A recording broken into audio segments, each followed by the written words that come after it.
न्यास गंगा में पधारे पाल गांव अलग अलग मोहल्लों से मेट कोटवाल फलागमेती रिटायर्ड कर्मचारी और वर्तमान कार्यरत कर्मचारी और मेरे माता बहनों और आदर्श वडीलों, आज इस दुखद घड़ी में आज आप अलग अलग इलाकों से उस दुखी परिवार को एक सहन शक्ति और हिम्मत देने के लिए आज इस बारवे में पधारे हुए हैं। मैं इस दुख की घड़ी में आप सभी के माध्यम से आप सभी को पता है कि हमारे उस भाई के ऊपर ऐसी क्या विडंबना आई जिसकी वजह से कुदरत ने हमारे बीच में से उस भाई को छीन लिया।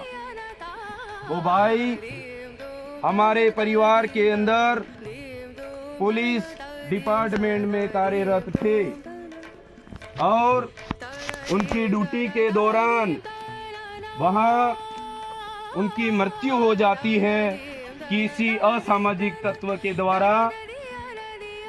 उसके ऊपर ट्रक चढ़ जाता है और चढ़ने के बाद जब उस आदमी के ऊपर तुरंत कार्रवाई करते हुए पकड़ा जाता है, आप यहाँ बैठे हुए बहुत सारे ड्राइवर लोग होंगे, उसके एक मुंह से एक शब्द निकलता है। एक तरफ पूरे परिवार में कमाने वाला व्यक्ति था और दूसरी तरफ उस ड्राइवर के मुंह से एक शब्द निकलता है, मेरे ब्रेक फेल हो गए और ऊपर चढ़ गई। सबसे पहला सवाल ये है कि आपके ब्रेक थे कैसे और कैसे फेल हो गए।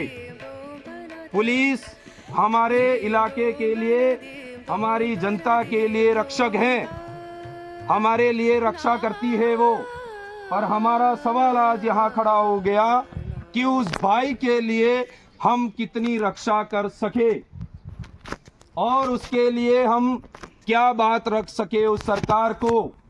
आप आसपास इलाकों में बहुत सारे ऐसे हथकंडे होते हैं, वहां हम लोग देख रहे हैं कि अलग अलग प्रतिनिधित्व करने वाले लोग उदयपुर में जैसे जघन्य अपराध होते हैं उसके अंदर तुरंत हाथों हाथ 50 लाख और 2 लोगों को संविदा पे नौकरी मिल जाती है।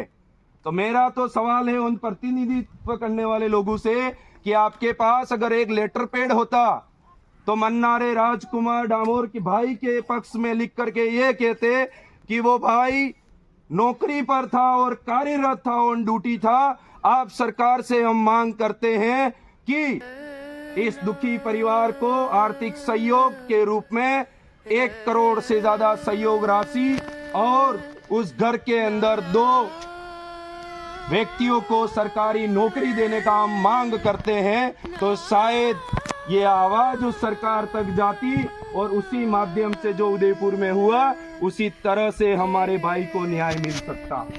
पर कुछ लोग, थोड़ा सा आपसे निवेदन है क्योंकि बहुत सारी बातें करेंगे, पर आज मेरे हम उम्र भाई, मेरे साथ चलने वाला वो भाई, युवाओं के साथ में एक आइडल था, वो आज इस धरती पर नहीं है। मैं आज बोलने की स्थिति में नहीं हूँ। वो एक बार मिले थे, उसने ये बोला था जीतू भाई आप संघर्ष करो, आपके साथ में है। पर आज बहुत दुख की बात यह है कि उसको खोने के बाद मैं यहाँ 2 शब्द बोल रहा हूँ, वो भी मांग नहीं है, पर फिर भी हमारे नेता अगर 2 शब्द बोल जाते हो, लेटर पैड लिखते, तो शायद कुछ उसको भी न्याय के रूप में कुछ चीजें मिलती। पर बात यहाँ आकर के अड़ गई कि दूसरे समाज के लिए तो लोग बहुत सारा बोलना तैयार कर लेते हैं, पर हमारे आदिवासी समाज के लिए कोई धनी है क्या? अभी तक आज तक बहुत सारे लोग मारे जाते हैं ये जावर माइंस इलाके के अंदर, किसी भाई को बकरे के भाव, गाय के भाव, उसको पैसा दे करके उसके मुंह चुप करा लिए जाते हैं। आपके सामने की बात है।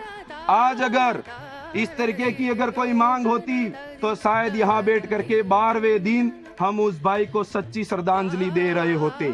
अगर ये मांग हमारी बात मान ली होती तो नेता आपके बीच, आप समाज के लिए नहीं बोलेंगे क्योंकि उनको पता है कि हमारे टिकटों का चक्कर है। अगर हमारे समाज की बात करेंगे तो शायद हमारी टिकट कट जाएगी।